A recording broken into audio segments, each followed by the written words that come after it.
बिस्मिल्लाहिर्रहमानिर्रहीम। Welcome to my channel. उम्मीद करती हूँ कि आप सब खैर खैरियत से होंगे। अल्लाह का शुक्र है कि मैं भी बिल्कुल खैर खैरियत से हूँ।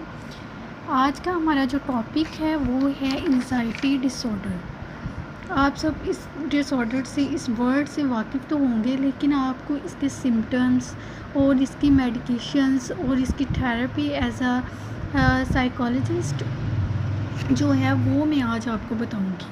क्योंकि जो मेन इसका जो रीज़न है वो एंग्ज़ायटी डिसऑर्डर्स में जो मेन आता है वो है सोशल डिस्टेंस।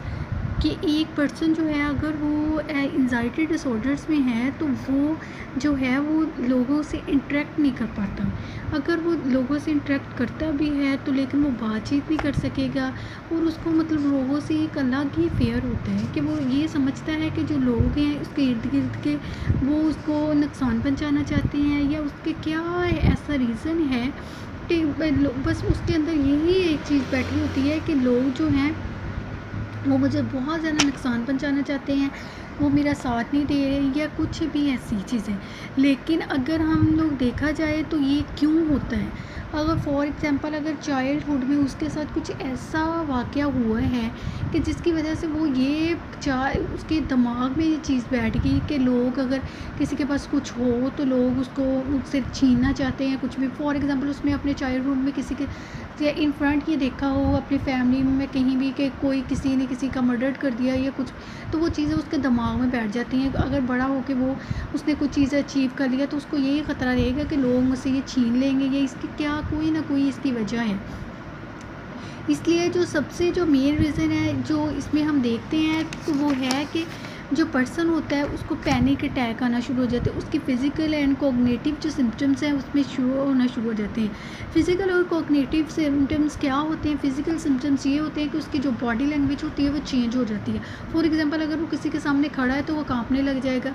अगर कोई उससे बात करें तो उसकी आवाज़ जो है वो आवाज़ नहीं उसकी निकल रही, उसके गले से आवाज़ नहीं आ रही है, कुछ भी ऐसी ये सिम्टम्स उसमें शो होना चाहिए। और जो कॉग्निटिव होती है उसकी सोच हर चीज़ को वो नेगेटिव लेना शुरू हो जाता है। यही सोचता है कि मेरे साथ ही ये बुरा हो रहा है, लोग मेरे बारे में बात कर रहे हैं। फॉर एग्ज़ाम्पल अगर मैं दो लोग बैठे हुए वो कोई बात करें, अगर उसने देख लिया तो वो यही समझता है कि ये लोग मेरे साथ कुछ गलत करने वाले हैं। और फॉर एग्ज़ाम्पल अगर उसके सामने कोई खाना लेके आ रहा है तो वो यही समझता है कि खाने के अंदर जहर है, ये मुझे मारना चाहते हैं। ये वाले सिम्टम्स उसके अंदर शो होना शुरू हो जाते हैं। अगर हम देखा जाए तो चाइल्डहुड में अगर फॉर एग्ज़ाम्पल कोई बच्चा ऐसे कर रहा है ना तो उसके जो सिम्टम्स होते हैं वो एटलीस्ट कोई 4 वीक्स करता है तो उसके बाद पता चलता है। लेकिन अगर हम अडल्ट्स में देखें तो ये एटलीस्ट 6 मंथ तक चलते हैं। लेकिन अगर हम इसका डायग्नोज करना चाहिए तो हमें उसकी जो मेंटल थेरेपी करना पड़ेगी। कि मेंटल थेरेपी में ये होता है कि उसको कोग्निशंस को करना पड़ेगा, उसके बिहेवियर को चेंज करना पड़ेगा, और उसके अंदर नेगेटिविटी को ख़त्म करके पॉजिटिविटी की तरफ उसको लेके आना पड़ेगा। ये सब चीज़ें हैं। और इसके अलावा ये भी हो सकता है कि वो पर्सन जो है वो बिल्कुल ये कहे कि जो मैं लोगों के बारे में सोचता है लोग भी मेरे बारे में ऐसे ही सोचते हैं। अगर मैं लोगों के बारे में गलत सोचता है तो लोग भी मेरे, क्योंकि उसकी जो सोच है उसके कोग्निशंस है वो ख़राब हो जाता है ना। तो उसको मतलब हर चीज़ के साथ फेयर्स होता है, उसको वो यही चाहता है, कहता है कि मैं जो भी काम करूँगा या मैं कुछ भी है तो वो मेरे लिए ना सब कुछ जो है वो मेरे लिए है। अगर कोई दूसरा उसके लिए काम करेगा तो वो उसके लिए गलत है। लेकिन अगर इसका जो मेन रीज़न होता है वो सिम्टम्स ये होता है अडल्टहुड में, ये होता है कि अगर कोई पर्सन जो किसी के साथ बहुत ज़्यादा अटैच हो और वो फिगर उसको छोड़ के चला जाए तो इस वजह से भी उसको सब लोग ऐसे ही लगना शुरू हो जाते हैं कि सब लोग ऐसे ही हैं, जो भी है वो गलत है। बस उसके दिमाग में यही चीज़ें बैठी होती हैं।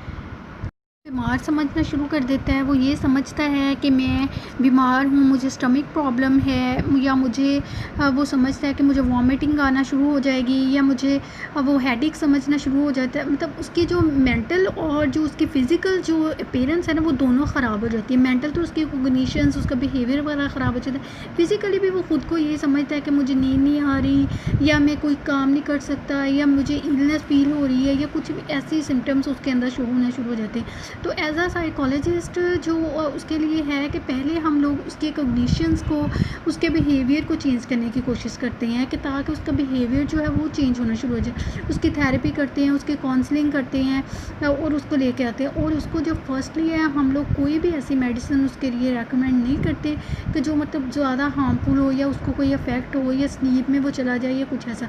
हम लोग उसको मतलब स्टेप बाय स्टेप इसकी परफॉर्मेंस करते हैं ताकि उस पर्सन को हम लोग एंजाइटी से निकाल के उसको नॉर्मल लाइफ की तरफ लेके आ जाए।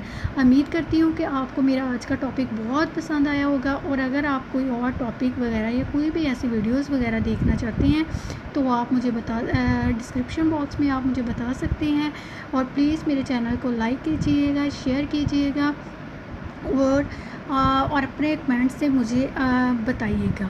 अल्लाह हाफिज़।